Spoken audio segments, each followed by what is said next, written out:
Victory wings ప్రేక్షకులకి నమస్కారం.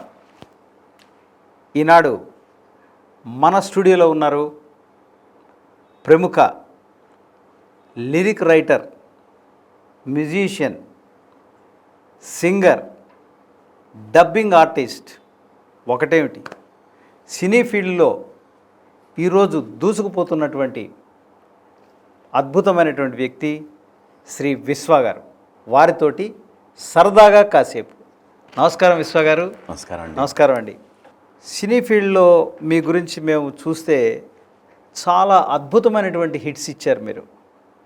ఇప్పటికీ అందరి నోట్లో కూడా నానుతూ ఉంటాయి, చాలా ఇన్స్పైరింగ్గా ఉంటాయి మీ పాటలు. నేను అతడులో టైటిల్ సాంగ్ అనుకుంటాను, మేము పాడుతున్నప్పుడు విన్నప్పుడు మాలో కూడా చాలా మహేష్ బాబు గారిలో లేని ఉన్నంత ఉత్సాహం అంతా కూడా మాలో కూడా వస్తూ ఉంటుంది.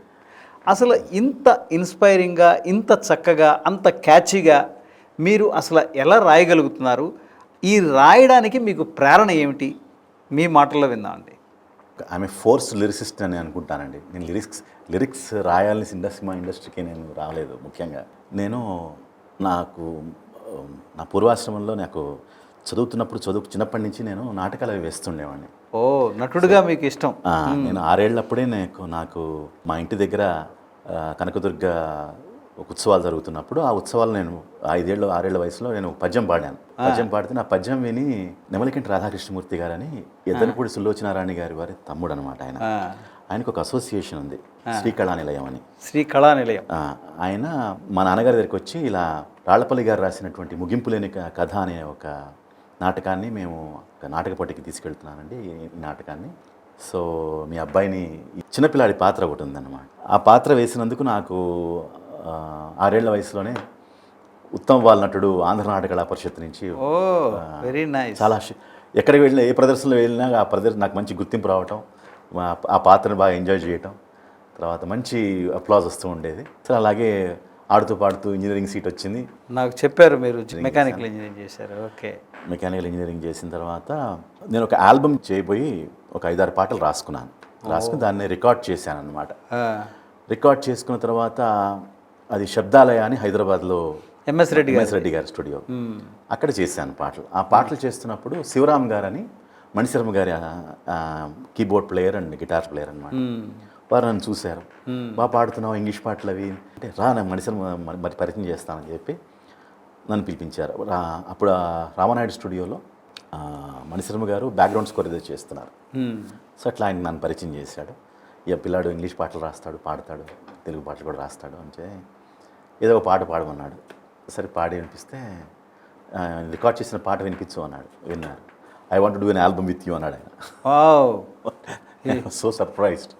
ఫస్ట్ పాటకే వినేసిన తర్వాత I want to do an album with you అన్నాడు. అది ఒక 2 చరణాలు చెప్పండి. ఆ ఫస్ట్ పాట మిమ్మల్ని మణిశర్మ గారిని హిట్ చేసింది ఇంగ్లీష్ పాట.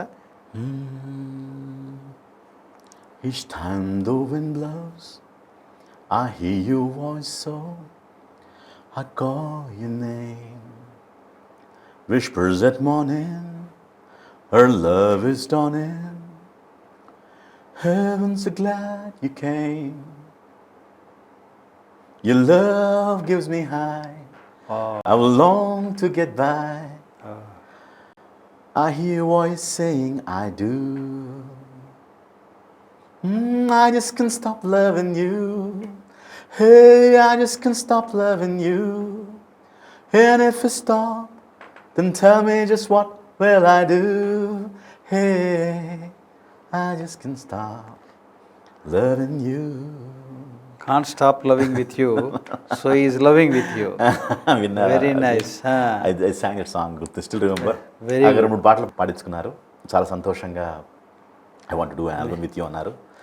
సరే నిజంగానా ఇది అంత మహా బిజియెస్ట్ మ్యూజిక్ డైరెక్టరు నాతో అడ్డం పడ్డమే మీరు మణిశర్మ గారి దృష్టిలో పడి ఆయన చేత ఆల్బమ్ నేను చేస్తాను అని చెప్పడం నిజంగానే ఒక అద్భుతం. అది that he was the busiest music director. yes excellent. ఆ తర్వాత కొంచెం అంటే ఇప్పుడు నాకు నాట్ ఎ సీజన్డ్ మ్యూజిషియన్ కదండి. అదే బట్ ఒక 2-3 months ఆయన దగ్గర నన్ను పిలుస్తూ ఉండేవారు. కోరస్లో మొత్తం ఆయన దగ్గర అబ్జర్వేషన్లో 2-3 నెలలు చూసుకుని, ఆ తర్వాత నన్ను కూడా ఆయన కోసం చూసి పర్వాలేదు అని చెప్పి నాతో ఒక 5-6 పాటలు రికార్డ్ చేయించారు. ఫ్యాంటాస్టిక్. ఈ మొత్తం రికార్డింగ్ బాధ్యత అంతా కూడా శివరామ్ అని ఎవరైతే కీబోర్డ్ ప్లేయర్ ఆయనకు అప్పచెప్పి, యాలన్ అండ్ రిక్కీ అని ఒక రిథమ్ ప్రోగ్రామర్స్ ఉంటారన్నమాట, వాళ్ళని కూడా అప్పచెప్పి ఒక 6 పాటలు record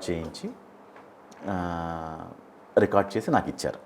so the credit goes to Manisharma గారు to introduce you in the film industry. ఆ పర్టికులర్ 6 సాంగ్స్ అయితే ప్రైవేట్ ఆల్బమ్ చేశాను. చేసిన తర్వాత ఈ పాటలు చేస్తున్నప్పుడు నేను ఆర్పి పట్నాయక్ గారికి వినిపించాను ఈ పాటలు. వినిపిస్తే అప్పుడు ఆయన ప్రభుదేవ సాంగ్ రాసి పాడే అవకాశం ఇచ్చాడు సంతోషం సినిమాలో. సంతోషంలో was first big hit for me, Mahabooba పాట. సో ఆ తర్వాత ఆ పాట బాగా పెద్ద హిట్ అయింది. ప్రభుదేవ గారితో ఫస్ట్ సినిమాలోనే ప్రభుదేవ సాంగ్ రాసి పాడే అవకాశం చాలా పెద్ద రెస్పాన్సిబిలిటీ. స్టార్స్ అసలు ఆయన పిలిచిన వెంటనే ప్రభుదేవ గారిని ఆ స్టూడియోలో కలుస్తున్నప్పుడే నేను ఆయన ఫోన్లో ఫస్ట్ నాకు ఫోన్ చేసి ప్రభుదేవ గారు మాట్లాడతారు అని చెప్పి ఆర్పి పట్నాయక్ గారు ఇచ్చారు ఫోన్. నేను అసలు అంతే, my mind was blown out totally. నిజంగా ఆ కళ నిజం అన్న ఫీలింగ్లో వచ్చింది అనమాట. సో ఒకసారి స్టూడియోకి రండి please, I want come and I want meet you అని పిలిచారు ఆయన. తర్వాత నాతో రాయించారు, పాడించారు ఆ పాట. వండర్ఫుల్ థింగ్ అండ్ పెద్ద హిట్ అయింది. ఆ తర్వాత మరికొన్ని పాటలు సత్యం, లారెన్స్ సాంగ్ రాసి పాడాను. తర్వాత ఇట్లా ఈ Lawrence song very inspirational kind of song. Satyam was very remark. Annapurna స్టూడియోస్లో చాలా వెరీ ప్రెస్టీజియస్ ఫిల్మ్ అది. సత్యం. సో ఆ సత్యం సినిమా అందరు కొత్త వాళ్ళు. ఇది ఒక గొప్ప విషయం చెప్పారు. అటు ప్రభుదేవ గారికి పాడారు, ఇటు లారెన్స్ గారికి పాడారు. ఇద్దరు అసలు ఒకళ్ళని మించిన ఒకళ్ళ. ఈ సాంగ్ మొత్తం రాయించడం, పాడించడం అన్నీ నాకు చక్రి గారు నన్ను మొత్తం కంపోజింగ్ దగ్గర నుంచి ఫ్రీడమ్ ఇచ్చి ఇలా చేస్తున్నాం, ఇలా ఉంటున్నాం, ఇలా ఉండే ఐడియా డిస్కస్ చేసి చాలా ఇన్వాల్వ్ చేశారు నన్ను ఆ పాటలో. సో లిరిక్ కూడా ఇన్స్పిరేషనల్గా ఉండాలని నాకు కొంచెం మోటివేట్ చేసి. అంటే అసలు మీరు ఒక ఇంజనీరింగ్ క్యాండిడేట్ నటుడుగా వద్దాం అనుకున్నారు, కానీ మీరు లిరిక్ రైటర్గా పాపులర్ అయ్యారు. అసలు యాదృచ్ఛికంగా ఎక్కడి నుంచి జరుగుతున్నప్పుడు యాక్చువల్గా అంటే ఇంకొక have tell some other incident ఏంటంటే, ఇంజనీరింగ్ ఫైనల్ ఇయర్లో ఉన్నప్పుడు నాకు అచ్చిరెడ్డి గారు మా కాలేజ్కి వచ్చారు. ఆయన షూటింగ్ చేస్తున్నారు అప్పట్లో, మన కృష్ణారెడ్డి అచ్చిరెడ్డి గారు. సో నా వాయిస్ బాగుంది, కొంచెం బేస్ బాగుంటుంది అని చెప్పి వాళ్ళ సినిమా తీస్తున్నారు. I don't remember the film. ఆ సినిమాకి నన్ను వాయిస్ ట్రై చేద్దామని, అంటే అప్పుడు నాకు మెంబర్షిప్ ఉండాలంటే అప్పుడు మెంబర్షిప్ కంపల్సరీ అనమాట. సో ఇమీడియట్గా మెంబర్షిప్ డబ్బులు కట్టేసేసి సర్ప్రైజ్ చేసి నాకు కార్డ్ ఇంటికి పంపించి నన్ను డబ్బింగ్ ఆర్టిస్ట్ని చేసింది అచ్చిరెడ్డి గారు. సో అచ్చిరెడ్డి గారు was instrumental in making dubbing artist. So ఆయన అసలు చాలా ఆశ్చర్యంగా ఉంటుంది. అప్పుడు ఇమీడియట్గా 10,000 కట్టేసి ఆ మెంబర్షిప్ కట్టేసేసి నాకు నేను థియేటర్కి వెళ్ళాను. అక్కడ మిఠాయి చెట్టి గారిని ఒక ఇన్ఛార్జ్ ఉండేవారు అనమాట, డబ్బింగ్ ఇన్ఛార్జ్. సో చూడండి కుర్రాడి వాయిస్ అని చెప్పి ఆయన నన్ను పిలిపించారనమాట. సో వెళ్తే చెప్తున్నాను నేను అప్పుడు స్పూల్ సిస్టమ్ అనమాట. సో ఆ స్పూల్ వేశారు, నేను చెప్పాను అలా కాదు నాన్న కొంచెం ఇలా మాడ్యులేట్ చేయి ఇలా అనేది అన్నారు. మళ్ళీ చెప్పాను అలా కాదు నాన్న అన్నాడు. క్యాచ్ చేయట్లేదు. ఈయనెవరు నాకు చెప్తున్నాడు, నాకు తెలుసు కదా ఎలా చెప్పాలో. నేను పెద్ద సాయి కుమార్లా ఫీల్ అయిపోయి అని నేను నా ధోరణిలో నా పందాలో నేను చెప్పేశాను అనమాట. సో 10-15 గంట నాతో ట్రై చేశారు. బయటకు వచ్చిన తర్వాత ఆయన అచ్చిరెడ్డి గారికి ఫోన్ చేసి, సార్ కుర్రాడు వాయిస్ చాలా బాగుంది కానీ ఈ నీడ్స్ సమ్ ట్రైనింగ్. అంతే కదా, మరి వాయిస్ ఉన్నంత మాత్రం సరిపోదు కదా, ఈ నీడ్స్ సమ్ ట్రైనింగ్, అక్కడ మోడ్యులేషన్ కావాలి నేను అని చెప్పి నేను my voice is not in the film, సినిమాలో అది లేదు. ఆ తర్వాత 2-3 సినిమాలు కానీ పిలుస్తుండేవాడు. సో అప్పుడు అన్నీ అబ్జర్వ్ చేస్తుండేవాడిని. ఓహో ఇదే మాడ్యులేషన్, ఇది డిక్షను, మాడ్యులేషను, ఎంత వాయిస్ త్రో చేయాలి, మైక్లో ఎలా ఉండాలి, ఎక్కడ ఉంచోవాలి, ఇవన్నీ ఫైనల్ న్యూయెన్సెస్ అన్నీ అబ్జర్వ్ చేయడంతో ఓహో ఇదే ఆ పరిస్థితి అప్పుడు తెలుసుకొచ్చిందని. ఇక సింహాద్రి సినిమాలో that is the first movie అండి మీకు డబ్బింగ్ ఆర్టిస్ట్గా. ఎవరికి చెప్పారు మీరు? అందులో రాహుల్ దేవ్ గారికి. పెద్ద విలన్ అనమాట. అది అప్పటికే నాకు అసలు మాడ్యులేషన్ అని బాగా పట్టుకున్నాను నేను. పట్టుకున్న తర్వాత ఫస్ట్ సినిమా నేను చెప్తుంటే అప్పుడే రాజమౌళి గారు వచ్చారట. చూసి ఎక్సలెంట్గా ఉంది వాయిస్ అని వెళ్ళిపోయారు ఆయన. ఆ, ఈయన పట్టుకొని అప్పుడు సత్యనారాయణ గారని ఒక కో డైరెక్టర్ గారు, ఓకే. ఈ కుర్రాన్ని ఎలాగైనా జాగ్రత్తగా వాయిస్ బాగుంది, మాడ్యులేషన్ జాగ్రత్తగా, మాడ్యులేషన్ కూడా బాగుంది, ఆ, కాస్త జాగ్రత్తగా చెప్పిస్తే అద్భుతంగా ఉంటుందని చెప్పి నెక్స్ట్ రోజు పిలిపించి నన్ను కంగ్రాచులేట్ చేసి నేను ఇన్వాల్వ్ అయి చెప్తుంటే చాలా ఎక్సైట్ అయ్యి ఆ ఫస్ట్ సినిమాకి మంచి పారితోషికం ఇచ్చి నన్ను ఆ సినిమా సూపర్ హిట్ అయింది. ఏదండి ఒక చిన్న డైలాగ్ చెప్పండి. అదే, ఎంత ప్రేమగా చూసుకుంటున్నాను, ఎంతో ప్రేమగా. గత 3 నెలలుగా నేను ఎవరైనా రేప్ చేశానా, ఎవరైనా మర్డర్ చేశానా, ఎవరిళ్ళన్నా తగలబెట్టానా? లేదే. ఏమడిగాను దీన్ని, మరి ఇదేం చేసింది? 10 మందిలో ఈ బాలనాయర్ని కొట్టింది, లోకు అయిపోయాను అని చెప్పి ఒక వెరీ ఫెరోషియస్, ఇంకా స్టిల్ రిమెంబర్ ద డైలాగ్. అదే తర్వాత ఛత్రపతి పిలిపించారు ఆయన, కాట్రాజ్ చెప్పించారు. ఇక వరుసగా ఇక్కడి నుంచి మెల్లగా డబ్బింగ్ పరంపర మొదలెట్టిన, విలన్స్కి చెప్పడం మొదలెట్టాను. ఎన్ని సినిమాలకి లిరిక్స్ రైటర్? సుమారు 200 చిత్రాల పైన రాశానండి. 200 చిత్రాలు అందరి హీరోలకి రాశాను, ఒక చిరంజీవి గారికి మాత్రమే రాయలేదు. సో 2-3 అవకాశాలు వచ్చినా కూడా కొంచెం అందిపుచ్చుకోలేదు నేను. ఓహో. సో కొన్ని అవకాశాలు వచ్చినాయి, అలా వచ్చినట్టే వచ్చి జారిపోయాను. అయ్యో, ఇప్పుడు వస్తాయిలేండి మన వీడియో ద్వారా. అండ్ డబ్బింగ్ ఆర్టిస్ట్గా ఎన్ని సినిమాలు చేశారు సార్? ఒక 100 చిత్రాల పైన. ముఖ్యంగా హిందీ బాలీవుడ్ నటులకు ఎక్కువ చెప్తూ ఉండేవాడిని. తర్వాత మన పద్మావతిలో రాజా మురాద్ గారికి, తర్వాత జాకీ ష్రాఫ్ గారికి, తర్వాత ఈ థగ్స్ ఆఫ్ హిందుస్థాన్లో లాయిడ్ ఓవెన్ ఒక బ్రిటిష్ యాక్టర్కి, హాలీవుడ్ యాక్టర్కి, తర్వాత లక్ష్మీ ఎన్టీఆర్లో ఎన్టీఆర్కి, ఇలా చాలామంది సినిమాల్లో చాలా. మ్యూజిక్ కంపోజ్ చేసినవి ఏమైనా ఉన్నాయి సార్? కొన్ని చిత్రాలు చేశాను. ఫస్ట్ నేను చేసిన సినిమా హైదరాబాద్ నవాబ్స్ అనే హిందీ సినిమా, అది బాగా హిట్ అయింది. అది దాని తర్వాత కొన్ని అవకాశాలు వచ్చాయి.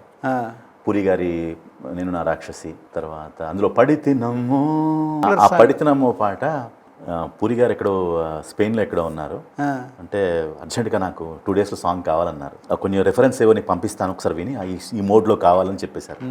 మార్నింగ్ రాసేసి, మధ్యాహ్నం కంపోజ్ చేసి, ప్రోగ్రామింగ్ అంతా చేసి, సాయంకాలం పాడేసి, రాత్రి మిక్సింగ్ చేసి 18 అవర్స్లో నిద్రపోకుండా పాట ఫినిష్ చేసి పంపించి షూటింగ్ పంపించేసి.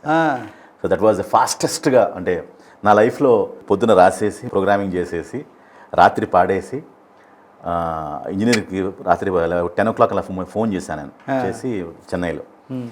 సో ట్రాక్స్ అన్ని పంపించి మిక్సింగ్ అది చేసేసి మార్నింగ్ 4 కల్లా ఆ సాంగ్ పంపించాను. ఒక 2 లైన్లు. నిన్ను చూసి నన్ను నేను మరచిపోయా, నీ వంపు సొంపు చూసి నాలో నేను మురిసిపోయా, ఇలాగ ఎదురు రాగా పలకరించ కలవరించా, పడితినమ్మో పడితినమ్మో పడితినమ్మో పడితినమ్మో, ప్రేమలోన పడితినమ్మో, నడకలు హొయలు మీర ఇలకు జారె జగనతార, కదిలె సుగుణశీల అలవి కాని అభినయాల, కల్లోలమయ్యి మునిగే ఉల్ల మెల్ల మోహనాల, ఇలా సంథింగ్ ఇలా ఉంటుంది. చక్కటి అందమైన తెలుగు పదాలు, అలతి జాను తెలుగు పదాలు, మ్యూజిక్ అంతా మోర్ వెస్టర్నైజ్. 24 అవర్స్లో చేసిన పాట అది. అదే అంత అద్భుతంగా, అంత ఫాస్ట్గా, ఇన్స్పైర్డ్ మూమెంట్స్లో ఎక్కువ టైం పట్టదు. ఇంకా ఎక్కువ టైం తీసుకున్నటువంటి పాట ఏమైనా ఉందా? చాలా డెఫినెట్గా ఉంది. ఇప్పుడు కొన్నిసార్లు కొంచెం పరిశ్రమ చేయాల్సి ఉంటుంది పాటకి. కొన్ని దాని ఏమంటారు, ఈజీగా కనెక్ట్ అయిపోతాయి. అతడు సాంగ్ మీకు ఎంత టైం పట్టింది? ఎందుకంటే త్రివిక్రమ్ చాలా ఈ విషయంలో చెప్పాడు, మాకు ఏం చేస్తావో తెలియదు, ఒక లార్జర్ దాన్ లైఫ్ ఒక ఇమేజ్తో ఉన్నటువంటి ఒక సాంగ్ కావాలని అడిగాడు. నేను నాన్న తిప్పలు పడి చేసిన పాట. దానిలో ఒక తెలుగు చక్కగా రాశాను. రాస్తే ఏదో కొంచెం ఇంగ్లీష్ పదాలు ఏమైనా పెట్టరా నాయన, అది కొంచెం ఇలా ఉండి ఇంగ్లీష్ పదాలు పెడితే బాగుంటుంది. అదరక బదులే చెప్పేటి తెగువకు తోడతడే ముందు యాక్చువల్గా అతడే లేదు, నేను ఒకటే అని అన్నాను. అదే సంథింగ్ వేరే పదం ఏదో వాడాను. అదరక బదులే చెప్పేటి తెగువది చాలా ఒకటే, తరతరాలని సీది దాటే చిరువేకువ చాలా ఒకటే అన్నాను అని, ఒకటే అని రాశాను. అంటే ఇది కాదురా నాయన, అతడే టైటిల్ ఎలాగో అతడే కదా. అదరక బదులే చెప్పేటి తెగువకు తోడతడే తరతరాలని సీది దాటే చిరువేకువ జాడతడే ఎవరని ఎదురే నిలిస్తే తెలిసే బదులతడే పెను తుఫాను తలొంచి చూసే తొలి నిప్పు కణమ్మతడే ఎక్కడి నుంచి మళ్ళీ ఇంగ్లీష్ పదాలు. ఇంగ్లీష్కి వచ్చింది. Life has made him stronger. It made him work a little bit harder. It got him think and act a little wiser. This world has made him a fighter. Fighter లాగే అయిపోయాడు. నన్ను తరిమిందో శూలంలా ఎదిరిస్తా, సమయం సరదా పడితే సమరంలో గెలిచేస్తా, నే ఫెళ ఫెళ ఉరుమై ఉరుముతూ జిగి ధగ ధగ మెరుపై వెలుగుతూ పెను నిప్పై నివురును చీల్చుతూ జడివా నిప్పు నీరు జడివాన అన్ని పంచభూతాత్మకమైనటువంటి శక్తులనే తనలో నిబిడీకృతమై ఉన్నాయి అని చెప్పాలనే ప్రయత్నం. నిజంగా రవిగాంచన చోట కవిగాంచన అన్నది నిజంగానే ఆ విధంగా రావటం అనేది క్రియేటివిటీ. నా గొప్పతనం ఏమీ లేదు. పూర్వ కౌలయోగం నుంచి ప్రేరణ తీసుకుని చేసుకునే వ్యవహారమే తప్పితే అంత నా గొప్పతనం నేనేదో పెద్ద ప్రయత్నం చేశాను కాదు. కానీ బట్ దెర్ ఈజ్ సంథింగ్, కాస్త అలతి మంచి తెలుగు పదాలు రాయగలుగుతున్నానంటే కాస్త వేట్రి గారి సాహిత్యం, తర్వాత సముద్రాల గారి సాహిత్యం, సినారాయణ రెడ్డి గారి సాహిత్యం, వారి సాహిత్యాలు చదివి కొంచెం అధ్యయనం చేస్తే పాట ఎలా ప్రజెంట్ చేయాలి, ఆలోచన ఎలా ఉండాలి, భాషను ఎలా ఎంత చక్కగా వాడాలి, అక్కడి నుంచి ప్రేరణ తీసుకుని మనం ప్రయత్నం చేస్తాం. అక్కడి నుంచి ఆ యొక్క లెగసీని ముందుకు తీసుకెళ్లే ప్రయత్నం తప్పితే. ఈ పాటలన్నీ మీరు పాడినవే సినిమాల్లో చాలా పాటలు. మీ సొంతంగా పాడినటువంటి పాటలు ఎన్ని ఉన్నాయి? సుమారు 30 దాకా ఉంటాయి. 30 దాకా అన్ని హిట్లే, ఆల్మోస్ట్ అందరికీ నాలుకల మీద నాంతో ఉండేటువంటిదే. ఆ పాట నాకు చాలా నచ్చుతుందండి. ఆశాపాశం అనేటువంటిది పాడలేదు, నేను పాడలేదు, అది నేను రాశాను. పాట నేను రాశాను. బట్ అది చాలా పాపులర్. అది ఏది ఒక 2 లైన్లు మీ నోటితో కూడా విన్నాం. ఆశాపాశం బందీ చేసేలే, సాగే కాలం ఆడే ఆటేలే, తీరం చెరేలోగానే ఏ తీరవును చేరువైనా చేదు దూరాలే, తోడవుతూనే వీడే వైనాలే, నీదో కాదో తెలియలోగానే ఏదేమౌనో ఆటు పోటు గుండె మాటల్లోనా సాగేనా. పాటలు పాడారు, రైటింగ్ రాశారు, మ్యూజిషియన్ చేశారు, కంపోజ్ చేశారు, డబ్బింగ్ ఆర్టిస్ట్గా ఉన్నారు. ఈ డబ్బింగ్ ఆర్టిస్ట్లో మన విలన్లకి వీళ్ళకి కాకుండా పౌరాణికం సైడ్ ఏమైనా ఎప్పుడైనా మీరు ఎవరికైనా మాట్లాడడం జరిగిందా? చాలా నాకు యాక్చువల్గా పౌరాణిక చిత్రాల మీద విపరీతమైనటువంటి ఆసక్తి ఉందండి. నాకు పౌరాణిక చిత్రాలు పాత్రలు వేయాలని కూడా ఎవరైనా తీస్తే నాకు దయచేసి నా ఆహార్యానికి ఏదైనా మంచి అవకాశాలు తప్పకుండా నేను చేయాలని చాలా ఉల్లాటంగా ఉంది, నాకు ఉత్సాహంగా ఉంది. అవునా? కానీ ఇప్పటిదాకా అలాంటి అవకాశాలు ఎప్పుడు రాలేదు. బట్ నాకు ఈ పద్య నాటకాలంటే చాలా ఇష్టం. నేను పద్యాలు పాడతాను కూడా. అవునా? ఈ కోణం మాకు తెలియదు అసలు. ముఖ్యంగా ఈలపాటి రఘురామయ్య గారి పద్యబాణి అంటే చాలా ఇష్టపడతాను నేను. అద్భుతం. తలచినంతనే సకల పాతకముల నణచి, తలచినంతనే సకల పాతకముల నణచి, పాపులకునైనా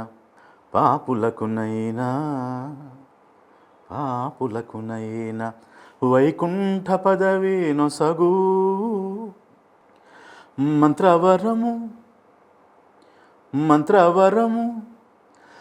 నారాయణ మంత్రమిదిగో, మనసునలయించి స్మరించుమా కుమారా.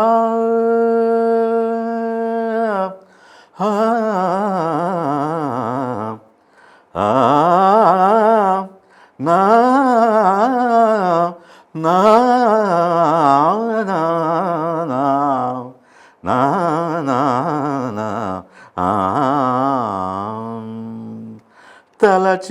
తలచినంతనే సకల పాతకముల నణచి. వాల్మీకి చిత్రంలో నారదుడు వేషం వేసినటువంటి నారద పాత్ర, వాల్మీకి తప్పుదావ పడితే జ్ఞానబోధ చేసి దారి చూపిస్తున్నాడు అనమాట. నారద మహర్షి. నారద మహర్షి పద్యాల మీద కూడా బాగా పట్టుంది. నందమూరి తారక రామారావు గారి యొక్క అసలు పౌరాణిక చిత్రాలన్నీ బాగా చూస్తూ ఉంటాను. ఆ, అది చూసిన తర్వాతే ఆయన హావభావాలు పట్టుకున్న తర్వాతే నాకు ఆర్జీవి గారు నన్ను పిలిచి ముందు ఆ వేషం నాకు ఇచ్చారు చేయమని. భయపడ్డాను. తర్వాత ఎట్లా అండి ఆయన మీకు ఎట్లా ఈ పర్సన్ ఇవ్వడానికి ఎలా జరిగింది? ఆ సినిమాకి పనిచేస్తున్న Agastya is a close friend of mine. ఓ ఆయన నన్ను నా గురించి చెప్పి ఉన్నాడు అనమాట. ఓకే ఓకే సో చెప్తే సరే పిలిపించాడు. వేషం ఏమున్నారు, నేను అంగీకరించలేదు. తర్వాత మళ్ళీ పిలిపించి డబ్బింగ్ చెప్పాల్సి ఉంటుంది, కాస్త వాయిస్ నీకు కొంచెం చక్కటి మందరంగా ఉంటుందని చెప్పి కొంచెం ఫోర్స్ చేసి సరే ఒప్పుకున్నాను చేయడానికి. ఇన్ని చోట్ల రకరకాల యాక్టివిటీస్లో ఒకటి లిరిక్స్ రైటర్ అంటున్నారు, ఓ పక్క మ్యూజిషియన్ అంటున్నారు, ఒకటి కంపోజర్ అంటున్నారు, ఒకటి డబ్బింగ్. మీకు టైం ఎక్కడ సరిపోతుందండి అసలు మీకు? అట్లా ఏం లేదండి, నాకు కళారంగం మీద మక్కువ. నాకు సంగీతం రాయటము, పాడటము, సంగీతం చేయటం ఇవన్నీ కూడా పాట సంబంధించింది. సో ఆ పాటను ప్రేమిస్తాను నేను. సో అందుకోసం ఈ మూడు పాటకు సంబంధించింది కాబట్టి నాకు ఈ పాట ఈ technology programming, song mixing, mastering ఇవన్నీ కూడా ఈ సొంతంగా నేర్చుకున్నారు. కీబోర్డ్ ప్లేయింగ్ అంతా కూడా శివరామ్ గారు నాకు కొన్ని మెళకువలు నేర్పారు. వారి దగ్గర నేను ఈ కీబోర్డ్ ప్రోగ్రామింగ్ నేర్చుకున్నాను. వారి దగ్గర కొంతకాలం నేర్చుకున్నాను వారి దగ్గర. ఒక 20 ఏళ్ళ అనుభవం ఉందా ఇందులో? 22 ఏళ్ళు అయింది ఇప్పుడు. 22 ఏళ్ళు. 22 ఏళ్ల ఈ ప్రస్థానంలో మిమ్మల్ని బాగా ఇన్స్పైర్ చేసినటువంటి వ్యక్తి ఎవరు ఈ ఫిలిం ఇండస్ట్రీలో? ఎందరో మహానుభావులు, ఒక్కరు కాదండి. ఏమిటంటే సాహిత్యం చూసుకుందామా, శ్రీనారాయణ రెడ్డి గారి రచనలు, తర్వాత వేటూరి గారి రచనలు, సముద్రాల గారి రచనలు, వీళ్ళని బాగా ఇన్స్పైర్ చేస్తాయి. అందరివి చూస్తాను నేను. దాశరథి గారు, అందరి సాహిత్యం చదువుతాను నేను. తర్వాత వేటూరి గారితో నాకు, సీతారామ శాస్త్రి గారితో ప్రత్యక్ష సంబంధం. వారు నాకు వాళ్ళ బిడ్డలా చూసుకునేవారు, నన్ను ఆశీర్వదించారు అలాగే. సో చాలా దగ్గరగా వారితో పరిచయాలు ఉన్నాయి, వారితో వార్తాలాపాలు ఉన్నాయి. సో చక్కటి అనుబంధం ఉంది వారితో. సో వారి దగ్గర నుంచి ప్రేరణ తీసుకున్నాను నేను. సింగింగ్ అందువా నాకు ఇటు వెస్ట్రన్ మ్యూజిక్లో మైకేల్ జాక్సన్ ఇలాంటి, విట్నీ హ్యూస్టన్, మైకేల్ బోల్డన్ ఇలాంటి వాళ్ళు బాగా ఇన్స్పైర్ చేశారు నన్ను. అలాగే మన లెజెండ్స్ ఘంటసాల గారు, ఈలపాటి రఘురామయ్య గారు, బాలసుబ్రహ్మణ్యం గారు, మహమ్మద్ రఫీ. ముఖ్యంగా మహమ్మద్ రఫీ పాటలు అంటే చాలా కోసుకుంటాను నేను. అవునా? సో అందరి కళాకారుల నుంచి ఏదో ఒక. అలాగే డబ్బింగ్లో సాయి కుమార్ గారి యొక్క ముద్ర చాలా ఉంది నాకు, నా మీద తెలియకుండానే.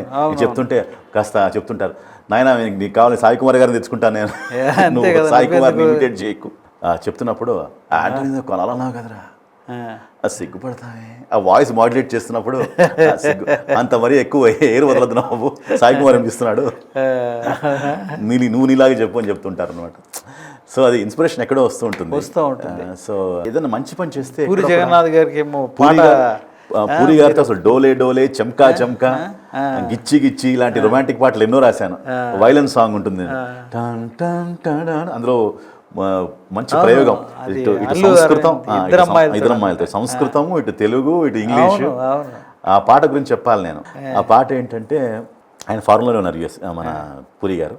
ఫోన్ చేసి నాకు, నాయన హీరో రాక్ స్టారు, అమ్మాయి ఏమో సాంప్రదాయమైనటువంటి ట్రెడిషనల్ డ్యాన్స్ అమ్మాయి, వీళ్ళిద్దరి మధ్యన ప్రేమ గురించింది. సో దీన్ని కాస్త రసవత్తరంగా చేయమని ట్యూన్ పంపించాను. విన వెంటనే, సార్ నాకు ఇది అమ్మాయి కాస్త సాంప్రదాయం అంటున్నారు కదా, కాస్త ఎక్కడన్నా కాస్త సంస్కృత చెణుకులు ఏమైనా వేయచ్చు, గో హెడ్, నేను నీకు ఫ్రీ హ్యాండ్ ఇస్తున్నా, గో హెడ్ అన్నాడు. కాంతా మన వశీకర ప్రేమాతురా మోదకర మనోహర చతుర విదుర శూర పటుతర. అక్కడతో girl just let me be your man, I wanna hold your hand and take you to your fantasy. మళ్ళీ ఇంగ్లీష్ లైన్స్. ఆ తర్వాత మళ్ళీ సంస్కృతం. తర్వాత ముక్తాయింపుగా తెలుగు పదాలు. వెన్నెల్లో తోడవుతా, వర్షంలో నీడవుతా, నీకోసం నేను తీయని పాటవుతా అన్నాడు. అన్ని మిళితం చేసి అద్భుతమైన ఆ పాట ఫస్ట్ రోజే more than 2 million 20 lakh views వచ్చి దానికి అబ్బా. యూట్యూబ్ వాళ్ళు ప్రశంసాపత్రం పంపించారు దానికి. సో ఆ టైంలో 2012 ఆ టైంలో 12-13 some time almost 12 years back first YouTube నుంచి ప్రశంసాపత్రం నాకు రావడం ఐ ఫెల్ట్ వెరీ గుడ్. చాలా చాలా అద్భుతమైనటువంటి విషయాలండి. ఇలాగ మరుపురాని విషయాలు ఇంకేమున్నాయండి మీ దాంట్లో? మీ ఏం లేదండి, ఒకటే సంవత్సరం 2005లో అతడు టైటిల్ సాంగ్, 2006లో డోలే డోలే అని పూరి జగన్నాథ్ గారి పాట, ఆ తర్వాత 2007లో ఇట్లా వరుసగా 3 ఏళ్ళు best song of the year award వచ్చింది నాకు ఈ మన ఎఫ్ఎంస్ దగ్గర నుంచి. 2011లో కూడా దూకుడుకి best song title song of the year award వచ్చింది. మహేష్ బాబుకి ఫస్ట్ టైం పనిచేస్తున్నారు తమన్ గారు. సో ఒక చమత్కారం చేశాడు ఆ పాటల్లో, ఇలా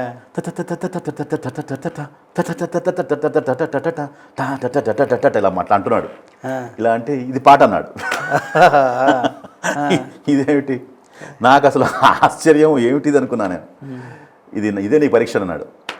గీత విను దొరకదు గుణగణమే, చేవగల చతురత కణకణమే, చీడలను చెడమడదు నుమ్మడమే, నేటి మన అభినవ అభిమతమే, ఓటమిని ఎరుగని పెను పటిమే, పాదరసపు రబడిన రణరమే. ఇట్లా ఇది తెలుగులో నీకు పరీక్ష అన్నాడు. సరే ఆటోమేటిక్గా ఆ ఛాలెంజ్ తీసుకుని చేశాను. సో గ్రేట్ అండి. ఇంత ఇదిగా మీరు ఒక చిన్న అసలు సినిమా ఇండస్ట్రీకే పరిచయం లేని ఒక వ్యక్తి, మీకు ఎవరు బ్యాక్ సపోర్ట్ కూడా లేకుండా అందరి సపోర్ట్ తోటి తీసుకుని ఇత్తడి అద్భుతమైనటువంటి ఉన్నతమైన స్థితికి వచ్చారు. అండ్ ఒక స్టార్డమ్ మీకంటూ కూడా ఒకటి ఏర్పరచుకున్నారు. ఈరోజు ఎంత లేదన్నా పెద్ద పెద్ద వాళ్ళందరికీ విశ్వ అనేవాడు ఒకడు ఉన్నారు, మనకి మంచి పాటలు అందిస్తాడు, మంచి వాయిస్ ఇస్తాడు అనేటువంటి ఇమేజ్ మాత్రం మీరు క్రియేట్ చేసుకోగలిగారు.